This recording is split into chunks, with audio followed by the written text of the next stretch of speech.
주님이 사랑하시고 주님을 사랑하는 주사랑교회 성도 여러분, 오늘도 하나님이 주시는 은혜와 평강을 누리시기를 바랍니다.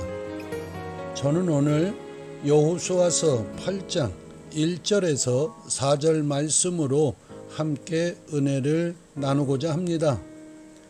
여러분, 영어 단어 중에 생각하다라는 think와 감사하다라는 thank는 동일한 어근입니다.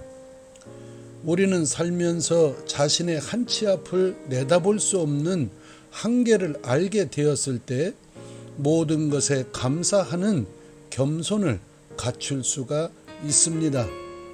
그러므로 겸손의 시작은 자신의 역량이 부족하다는 것을 느낄 때부터입니다. 중국 역사서의 기본이라고 하는 사기에 보면 겸손이라는 참뜻을 새길 수 있는 유명한 내용이 있습니다.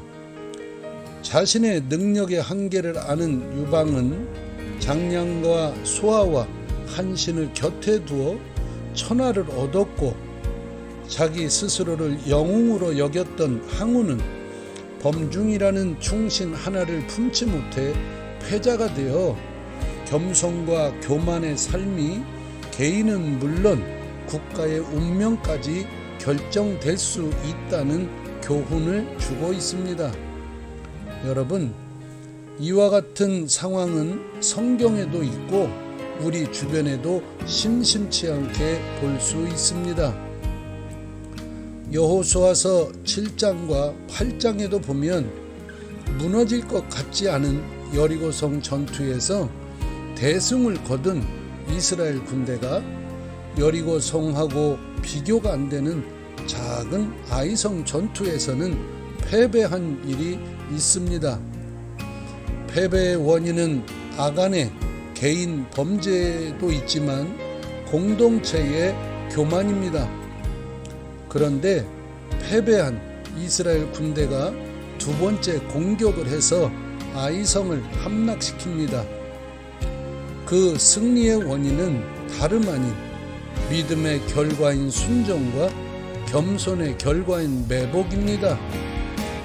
하나님께서 두 번째 공격 전략을 군대를 매복시켰다가 첫 번째 전투의 승리에 고무된 아이성 사람들이 성문을 열고 이스라엘 군대를 추격해 나오면 매복했던 군사들과 협공하여 싸우라는 것입니다.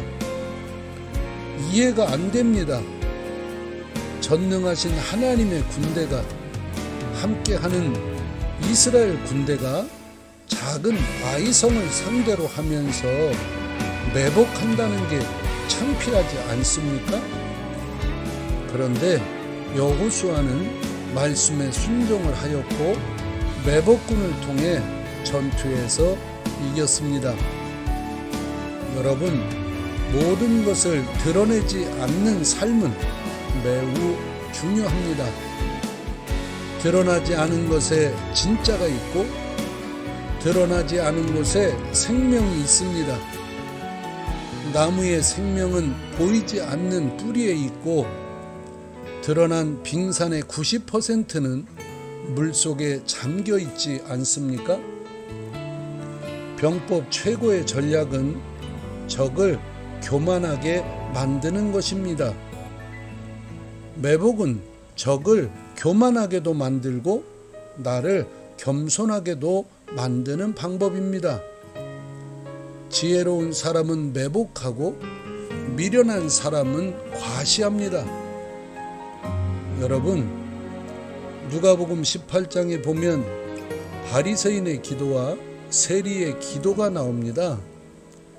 바리새인은 이런 사람과 같지 않고 저런 사람과 같지 않고 나는 이런 것도 하고 저런 것도 한다고 하면서 기도할 때 평소 남들에게 무시받던 세리는 하늘도 제대로 쳐다보지 못하고 자기 가슴을 치며 하나님, 나에게 긍휼을 베풀어 주십시오 라며 기도했을 때 예수님께서 의롭다고 한 기도는 남들과 비교해서 잘한다는 바리새인의 기도가 아니라 자기를 낮춘 세리의 기도를 칭찬하시면서 14절에 무릇 자기를 높이는 자는 낮아지고 자기를 낮추는 자는 높아지리라 라고 말씀하셨습니다.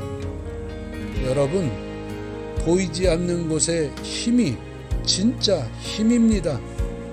매복이 능력입니다. 겸손이 능력입니다. 하나님 앞에서나 사람 앞에서 교만하지 말고 겸손한 저와 성도님들이 되기를 축원합니다. 샬롬.